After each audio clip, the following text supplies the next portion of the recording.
Let's start here because this is where most people misunderstand the entire dynamic. The super empath is not too emotional. They are not dramatic. They are not overly sensitive. What you're witnessing is not fragility. It's perception. It's emotional intelligence operating at a level most people never develop. A super empath walks into a room and doesn't just hear words. They register tone, rhythm, pauses. They notice when your smile doesn't match your eyes. They feel the shift when your energy pulls back half a degree. They track patterns, not consciously in a calculating way, but intuitively, almost neurologically. Their nervous system is tuned to relational data. And here's what makes this powerful. Avoidant personalities rely heavily on subtle distancing strategies. They don't always explode. They don't always confront. They withdraw. They minimize. They redirect vulnerability into logic. They create ambiguity instead of clarity. That works with most people. But it doesn't work with someone who can see the architecture behind the behavior. The super empath doesn't just see what you're doing, they sense why you're doing it. They recognize the protective mechanisms. The delayed reply isn't random. The sudden need for space after intimacy isn't coincidence. The shift from warmth to cool detachment isn't moodiness, it's fear. Fear of dependency, fear of engulfment, fear of being seen too clearly. Now here's the paradox. The avoidant often misreads this awareness as neediness. They think, why are they analyzing everything? Or why are they so intense? But what feels like intensity is actually clarity. The empath isn't chasing, they're calibrating. They're trying to align truth with behavior. And this is where the first harsh lesson begins. You cannot manipulate someone who understands your psychology. You can't gaslight someone who recognizes emotional inconsistency in real time. You can't create artificial scarcity with someone who sees that withdrawal is a strategy. You can't maintain power through ambiguity when the other person values transparency more than control. The super empath is patient. They give space. They give understanding. They often give more chances than most would. But internally, they are observing. They are taking emotional inventory. They are asking, is this connection reciprocal? Is this safe? Is this real? And when the data stops matching the words, something shifts, not dramatically, not loudly, quietly. The empath begins to detach, not out of anger, but out of recognition. Recognition that love without safety becomes self-abandonment. Recognition that empathy without boundaries becomes self-betrayal. For the avoidant, this is disorienting, because they were never in control the way they thought they were. The power they believed they held, the power of distance, of unpredictability, dissolves the moment they realize they've been fully understood the entire time. And here's the deeper philosophical truth. Being seen is the very thing the avoidant craves and fears simultaneously. They want someone who understands them without demanding too much. They want closeness without vulnerability. But when a super empath actually sees them, the defenses, the wounds, the strategies, it creates exposure, and exposure feels dangerous when your identity is built on self-protection. So the harsh lesson isn't punishment, it's revelation. The revelation that the person you thought was too much was actually the only one perceptive enough to love you accurately. The revelation that emotional intelligence is not weakness, it's power. And once someone with that level of awareness decides to step back, there is no illusion left to hide behind. Because when someone truly sees you and chooses to walk away anyway, you're forced to confront the one thing you've been avoiding all along, yourself. And that's the lesson they will never forget. Now, once you understand that the super empath sees the architecture behind the behavior, you can begin to understand the second dynamic. And this is where it gets even more subtle. Avoidants pride themselves on independence. They will tell you, I don't need anyone. They'll frame emotional distance as strength. They'll define space as maturity. And on the surface, independence is a virtue. Autonomy is healthy. The ability to self-regulate, to self-soothe, to function without clinging, that's powerful. But here's the distinction most people miss. There is a difference between healthy independence and emotional avoidance. Healthy independence says, I can stand on my own, and I choose to stand with you. Avoidance says, I don't need anyone, so I don't have to risk needing you. That's not strength. That's self-protection disguised as superiority. The avoidant confuses detachment with control. If I don't invest too deeply, I can't be hurt too deeply. If I minimize my needs, I can't be disappointed. If I keep you slightly off balance, I never have to fully lean in.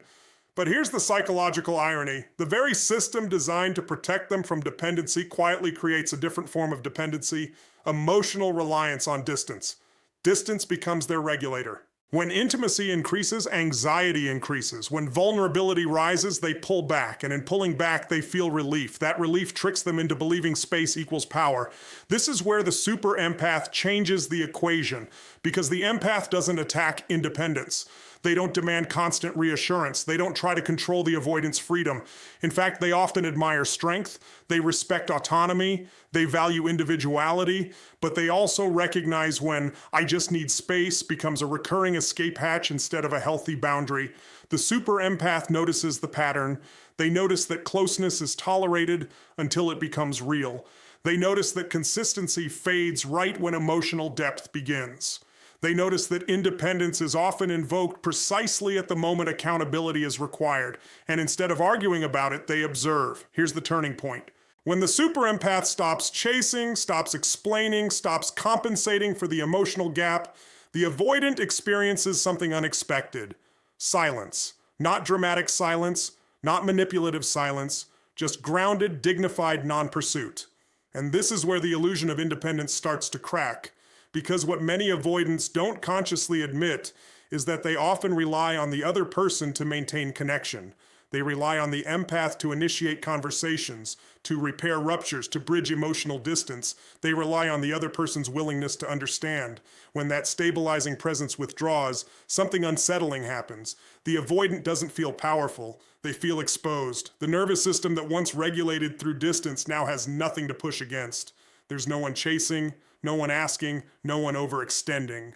And suddenly what was labeled "I don't need anyone" starts to feel different. It starts to feel like emptiness. This is the harsh lesson. Independence without intimacy is isolation. Strength without vulnerability is loneliness. Control without connection is hollow. The super empath doesn't need to prove this.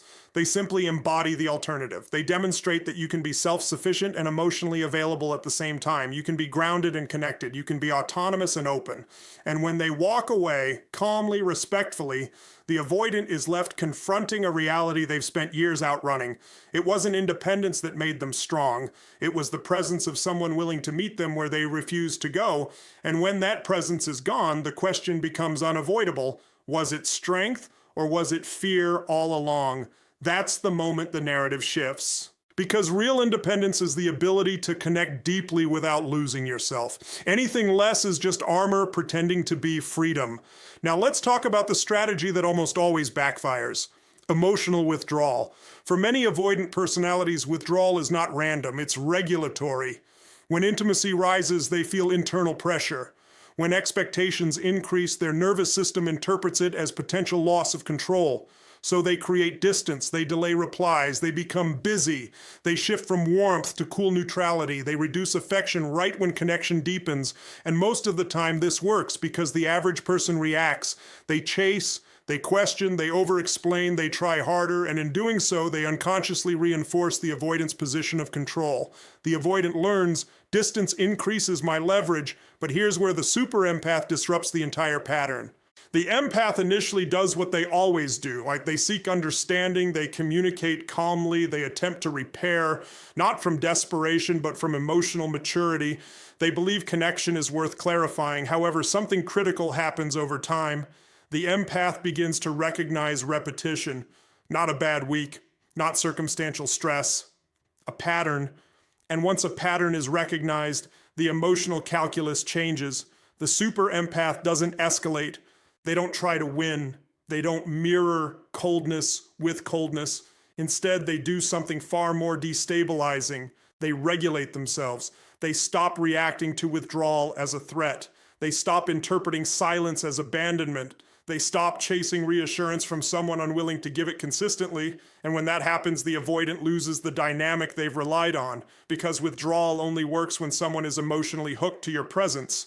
When the empath stops pursuing, stops overfunctioning, stops filling the silence, withdrawal no longer produces power. It produces space, real space. And here's the psychological irony. What the avoidant once used to create control now creates absence. This is where the backfire begins. The avoidant expects tension. They expect protest. They expect pursuit. Instead, they receive calm detachment, not punishment, just neutrality. And neutrality is confronting, because without someone pulling toward them, the avoidant has to face their own emotional landscape. The distractions fade. The ego reinforcement fades. The subtle validation of being chased disappears. Now they're left with a quieter question. Did I push away something valuable? Most avoidants don't process this immediately. Their coping strategy has always been suppression. But the human attachment system is not something you can permanently silence. It waits. It accumulates. It surfaces when there is no longer noise to drown it out. By the time realization sets in, the dynamic has shifted permanently. The super empath has recalibrated. They've emotionally withdrawn in a healthy way, not to punish, but to protect. Their nervous system has recognized inconsistency as unsafe. And once safety is compromised repeatedly, love begins to convert into detachment. And this is the part that hits hardest. The empath doesn't leave with chaos, they leave with clarity. No dramatic ultimatum, no explosive confrontation, just a quiet internal decision. I deserve reciprocity. And when someone who truly saw you, understood you, and chose you stops choosing you, it doesn't feel like rejection. It feels like consequence. Withdrawal was meant to maintain control. Instead, it revealed character, because when you use distance as a weapon, eventually you create a reality where distance is all that remains. And the harsh truth every avoidant eventually confronts is this: you can't keep testing someone's loyalty and expect their presence to be permanent. At some point, silence stops being a strategy and becomes a goodbye. Here's something most people completely misunderstand about the super empath. They don't leave quickly, they love deeply, they invest sincerely. They don't treat connection like a transaction. When they choose you with presence, patience, and an almost radical willingness to understand your wounds. They will study your triggers. They will respect your space. They will rationalize your inconsistencies longer than most would. Not because they lack standards, but because they see potential. They see the child behind the armor. They see the fear behind the distance. And they believe, sometimes stubbornly, that safety can heal what avoidance has protected for years. This is why avoidants often miscalculate the super empath. They assume tolerance equals weakness. They assume patience equals dependency. They assume understanding equals permanence. But what they don't realize is that the super empath is not enduring blindly. They are observing every broken promise, every emotional retreat, every moment where vulnerability was met with detachment instead of reciprocity. The empath's nervous system is quietly collecting data. And here's the critical turning point. Once the empath's internal threshold is crossed, the shift is irreversible. They don't explode, they don't beg, they don't issue threats. They simply become clear about what love feels like, clear about what safety requires, clear about what they will no longer negotiate. This is the part that shocks the avoidant. Because they're used to slow fades, dramatic conflicts, or emotional bargaining. They're prepared for chaos. They're prepared for someone to fight to stay. What they are not prepared for is calm finality. When a super empath decides to leave, it's not impulsive, it's not reactive. It's the result of deep internal processing. They've already grieved the relationship while still inside it. They've already replayed the conversations. They've already tried every angle of compassion. So when they walk away regulated. And that's what makes it devastating. There's no open loop, no emotional volatility to latch onto, no door half cracked for intermittent reinforcement, just a grounded withdrawal of energy. The avoidant suddenly realizes something critical. The person who understood me the most has stopped trying. And here's the psychological weight of that realization. When someone leaves angrily, you can dismiss it. You can blame incompatibility. You can label them dramatic. But when someone leaves peacefully, when they look at you without hostility and say, I wish you well, you're left without a villain. You're left with yourself. The super empath doesn't leave because they stop loving. They leave because they started loving themselves equally. And that is a level of emotional evolution that forces reflection in anyone who witnesses it. For the avoidant, it creates cognitive dissonance. They believe the empath would always be there. They believe depth ensured loyalty. They believe the connection could survive inconsistency. But what they failed to account for was the empath's capacity for decisive self-respect. The harsh lesson isn't abandonment, it's consequence. You can only stretch someone's nervous system so far before it recalibrates toward safety. You can only test someone's patience so many times before clarity replaces hope. And once clarity arrives, love transforms. It becomes dignified. It becomes boundaried. It becomes unavailable to dysfunction. This is why the super empath's exit echoes, because it forces a truth the avoidant has avoided for years. Intimacy requires participation. Understanding requires effort. Love requires courage. And when someone who offered all three decides to withdraw them permanently, the silence that follows is not empty, it is instructive. Because the deepest love you'll ever encounter is not the one that tolerates everything. It's the one that knows exactly when to walk away. Now here's the part no one talks about openly, the delayed realization. Avoidants are not emotionless. That's a myth. They feel deeply. In fact, many of them feel more than they know how to manage. But their coping mechanism has always been suppression, compartmentalization. I'll deal with it later. And later is where the lesson lives. When the super empath leaves, the avoidant doesn't always react dramatically. Sometimes they appear fine. Sometimes they distract themselves immediately. Work, new connections, busyness, intellectualization. They tell themselves it wasn't that serious. They downplay the bond because that's how the system has always survived. Minimize the attachment before it has the power to hurt you. But here's the flaw in that strategy. The nervous system keeps records. You can suppress emotion cognitively, but physiologically it waits. It surfaces in quiet moments. It shows up when distractions fade. It appears unexpectedly. A song, a memory, a familiar place, an echo of safety they didn't realize they valued. And slowly, almost uncomfortably, the realization begins. The empath wasn't weak.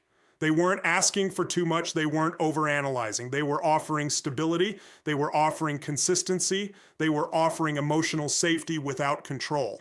And here's what hits hardest. That kind of connection is rare. Avoidants often convince themselves that people are replaceable, that chemistry can be recreated, that depth can be found again easily. But what they discover, sometimes months, sometimes years later, is that not everyone sees them the way the super empath did. Not everyone has the patience to decode their silence without judgment. Not everyone has the emotional intelligence to understand distance without retaliation. Not everyone feels like home while still respecting space. And that's when regret starts to form. Regret is not loud at first. It's subtle. It's comparative. It's noticing that new interactions lack something intangible. It's realizing that while others may offer excitement, they don't offer the same grounded understanding. The super empath didn't just love them, they understood them, and being understood is a psychological need most people underestimate until it's gone. Here's the philosophical shift. We often don't value stability because it feels calm. It doesn't spike adrenaline. It doesn't create chaos. It doesn't force urgency. But calm love is not boring, it's secure. The avoidant, conditioned to associate intensity with connection, sometimes overlooks security because it doesn't activate their anxiety. And when anxiety is your baseline, calm can feel unfamiliar, even suspicious. So they misread safety as lack of spark, until the spark is gone. And once the empath is no longer available, clarity replaces denial. The avoidant begins replaying conversations differently. They reinterpret moments they once dismissed. They see how often the empath reached, repaired, reassured. And here's the most confronting realization of all. The person who made them feel safe without pressure is no longer there. Not because they were unworthy, but because they were unwilling to grow. And growth is the crossroads. At this stage, the avoidant has two options. They can double down on detachment, convincing themselves it never mattered, or they can face the uncomfortable truth that their protective strategies cost them something real. And facing that truth requires humility. It requires admitting that independence became isolation, that control became avoidance, that fear disguised itself as strength. This is why the lesson is unforgettable, because once you experience someone who saw your defenses and stayed, and then chose to leave, you can never unknow what that felt like. You can never fully return to ignorance. And the quiet question that lingers sometimes for years is this: what would have happened if I had chosen courage instead of distance? That question doesn't fade easily, because sometimes the deepest pain isn't losing someone. It's realizing you lost them by protecting yourself from the very thing you needed most. And this is where everything converges, the crossroads. Because after the silence settles, after the regret surfaces, after the comparisons begin, the avoidant eventually arrives at a moment of undeniable clarity. Not dramatic, not cinematic, just honest. They can no longer pretend the connection was ordinary. They can no longer dismiss the impact. They can no longer blame timing, circumstances, or compatibility. They're left with a deeper confrontation. I was given something rare, and I wasn't ready for it. Now here's the critical distinction. The super empath did not come into their life to break them. They didn't arrive to punish or expose them publicly. They came as a mirror, And mirrors are uncomfortable when you've built your identity around self-protection, because the empath reflected something the avoidant had spent years avoiding: their capacity for intimacy, their fear of dependency, their pattern of retreating right when something meaningful began to form. When the empath walked away, they didn't just remove their presence, they removed the buffer, the emotional cushion that softened the avoidant's unresolved wounds. Without that buffer, the avoidant stands alone with their patterns. And that's the crossroads. They can choose growth or they can choose repetition. Growth means asking hard questions. Why does closeness trigger me? Why do I equate vulnerability with loss of control? Why does consistency feel unfamiliar?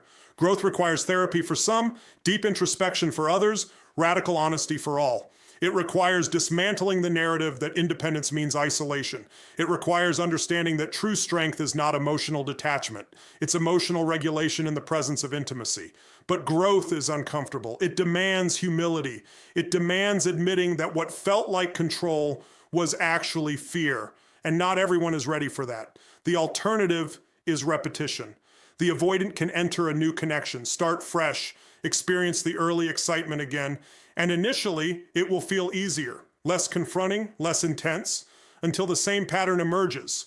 Closeness rises, anxiety follows, distance is created, the other person reacts, the cycle repeats. Because wherever you go, your unresolved attachment style goes with you. And here's the reality the super empath unknowingly leaves behind: a new standard.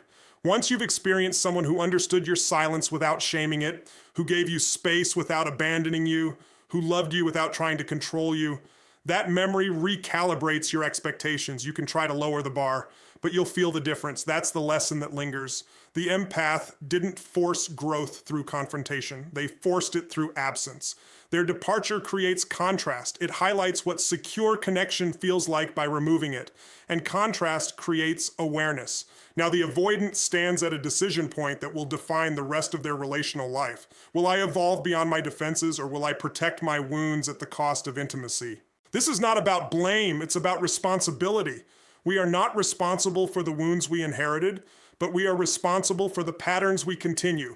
The super empath's role was never to save the avoidant, it was to reveal them to themselves, and that revelation, once seen, cannot be unseen, because eventually everyone faces the same truth. You can protect your heart so fiercely that no one ever hurts you, but you may also protect it so completely that no one ever truly reaches you. And at the end of the day, the real question isn't whether you lost someone rare, it's whether you're finally ready to become someone capable of keeping them. So when we step back and look at the journey, what do we really see? We see that the super empath is not fragile. They are fiercely aware. They see patterns where others see chaos. They understand depth where others see surface. And in their presence, avoidants are faced with truths they've been running from all their lives. They are confronted with the illusion of control, the mistaken belief that independence can replace intimacy, and the harsh reality that withdrawal does not guarantee power, it only creates absence. They are reminded that patience, understanding, and calm love are not weaknesses to exploit, but standards that reveal the gaps in their own emotional evolution. And when the super empath finally chooses to step away, it is not vengeance, it is not drama, it is clarity. A quiet, grounded, dignified withdrawal that forces reflection, creates contrast, and demands accountability. In that absence, the avoidant realizes too late what they had, what they lost, and what they were unwilling to face themselves. But this is not just a story of loss, it is a story of awakening. It is a story of the power of empathy, of emotional intelligence, and of self-respect. It is a reminder that true connection is not about chasing, controlling, or manipulating. It is about presence, consistency, and courage. The courage to love deeply and the courage to step away when love is no longer safe. And for anyone listening today, there is a truth that echoes across every relationship, every attachment, every connection. The people who truly see you and who understand you without judgment, who honor your boundaries, who mirror your worth, are rare. And when they choose to leave, it is not punishment. It is revelation. A revelation that forces growth, reflection, and ultimately transformation. So the lesson is simple but powerful. Love wisely, see clearly, and honor yourself enough to walk away when respect, reciprocity, and safety are absent. Because the harshest lesson an avoidant will ever learn is not the absence of someone else. It is the presence of truth, a truth they can never unsee and a standard they can never forget. And that, my friends, is the legacy of the super empath. They don't destroy, they illuminate, they don't punish, they teach, and they leave behind a lesson that lasts a lifetime.